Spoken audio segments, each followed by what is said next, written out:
Hey everybody, welcome to Embracing Wisdom with Stacy. That's me, and we are going to finish up our chakra series by talking about the crown chakra today. And the crown chakra is the top of our head. We've traveled all the way from the root of ourselves, the base of our body, up through these energy centers. We covered the root and its stability, the sacral and its creativity, the solar plexus in that relationship to ourself and how we make decisions and show up in the world.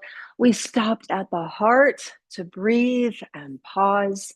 We went up into the throat where we speak truth, we communicate, we listen. We traveled up to imagination, dreams, intuition, and now we are at the crown. Now, we have many, many energy centers in the body, but these are the main seven that we think about when we think about chakras. The top energy center of our head is known as the crown chakra. The color of this one is violet. The element is really thought, which is kind of cool to think about. This one has to do with the upper parts of the brain, the cerebrum, um, our thinking process. And it's just a powerful one when we think about how we are all interconnected. And so let's talk about this one. The seventh one is referred to as the thousand petal lotus. And there's each energy center has a visual component that people have come up with, and some are, different than others. But this one is known as the thousand petaled lotus because it's located at the top. It's the open portal, it's the source of enlightenment. It's where we have a spiritual connection to all that is, whatever you believe in, spirit, universe, God, oneness. It's that connection. It's where our higher self, that truth and that knowing of who we are exists. And then all the energy centers below that is how we interpret that truth and that higher self. So when we have like an intuition, and we know it and we feel it in our third chakra, our solar plexus. It is our higher self, the crown chakra, that is bringing in that information. It is, a lot of people call it downloading. I'm not a fan of that term, but it's a oneness and an opening to the source of all. And it comes in as our higher self. And then we have responsibility, divine responsibility, to do something with this. The crown chakra is associated with consciousness, awareness of a higher consciousness, what is sacred. It has a realization to limiting patterns and just this humanness that we have, that we continue to come up with the same patterns in our life that aren't serving us. When we are living in the crown chakra, or at least aware of it, we start to realize that there's a communion with a greater self that will eliminate those harmful patterns or the dysfunctional patterns that maybe we've created or have been inherited to us. This also has to do with a feeling of bliss, a feeling of ultimate presence when you are incredibly connected to something greater than your humanness. There is a presence that comes over you. So the gemstones that I love for this one is clear quartz, just pure light clear quartz. I keep one in my car. I keep one in most windowsills. It's a great cleansing crystal. It helps to get rid of all the negative energy in your space. I keep it in my car so that any negative energy that's coming at me at the highway, it's not coming into my car. And there's science to back all this sort of woo-woo stuff that we've talked about before here on this channel, but there is really some legitimate vibrational frequencies that are found in anything that is matter, including a rock. So using these gemstones to bring your vibration higher is legit. Now, the essential oils that I particularly love for the crown chakra have to do with, one of them I love is cedar wood, which has to do with community, which is a connection to all beings, all plants, all animals, connection. It has a lot to do with community. I love frankincense, which is an incredible resin. It has to do with spiritual truth. It helps us to see spiritual truth. Roman chamomile is often used for alignment of that truth.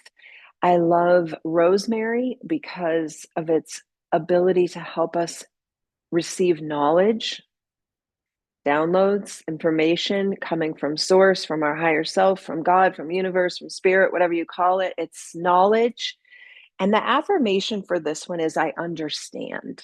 I understand. And that is where we shut off our human brain that analyzes, interprets, questions, and we simply understand. We know, we understand.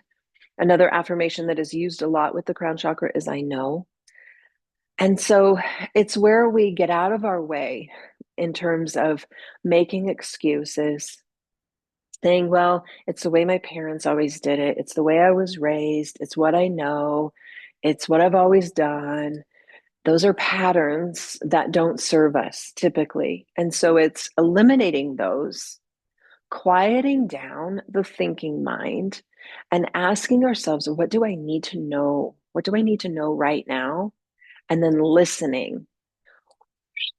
And then we intuit it, we act on it in our third, we communicate it in our fifth, we feel it in our heart, we create it in our second, and we are grounded in stability in our first. They're all woven together.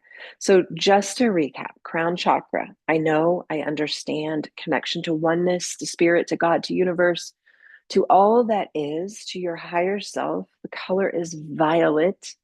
Gemstones I love, basic, clear quartz. I love to use the essential oils that are really sacred in their ability. Sandalwood is another one of sacred devotion.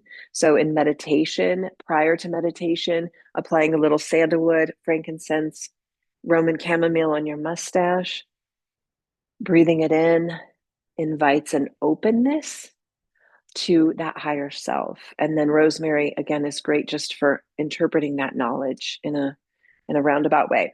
So we have covered them all in a very brief, barely scratched the surface of what these energy centers can do. Now, when the crown chakra is out of whack, whether it's underutilized, overactive, you will feel a disconnect. You will feel a disconnect from your higher self. You will question things. You will be pessimistic. You will have zero optimism. You will think people are out to get you. You will feel like you're being punished. You will feel blame and shame and all those yucky, toxic emotions that we feel is because you're not feeling a connection to the higher self that is not human based, but it is spirit based. So when you feel disconnected and you feel uncertain and you feel like everything is happening to you, I would recommend quieting down, applying some essential oils, grabbing a quartz crystal, taking some breaths, and asking, what do I need to know? What do I need to know right now? What do I need to know with this challenge? And then listen, because your higher self knows. Okay, so if you're hungry for more, in the link below, there will be what is called a storefront, and there are 7 energy center ebooks that you can download yours forever. It goes in depth of what we've covered here in this series. There's also a yoga practice to complement each energy center. So if you feel like, wow, the root chakra is so out of whack, find the root chakra in the storefront, download the ebook. It's yours forever. You'll have access to the yoga practice. You'll get information on crystals, essential oils, the whole thing. Super easy to find. Now, if you would like to have essential oil blends of essential oils for each energy center, just pop me a message and I will direct you how to purchase those. So lots more to this. This is just the Reader's Digest 101 version of these energy centers. If you have questions, please reach out to me. Share these videos, subscribe. I've got lots more coming, especially in the new year. I've got some things planned out in my mind, and I can't wait to share that with you. So have a beautiful rest of your day or start of your day or evening, wherever you're at. And thanks so much for being in my life. And I'm so blessed. It's so amazing to be able to talk about what I love. All right, take care. I'll see you soon. Bye.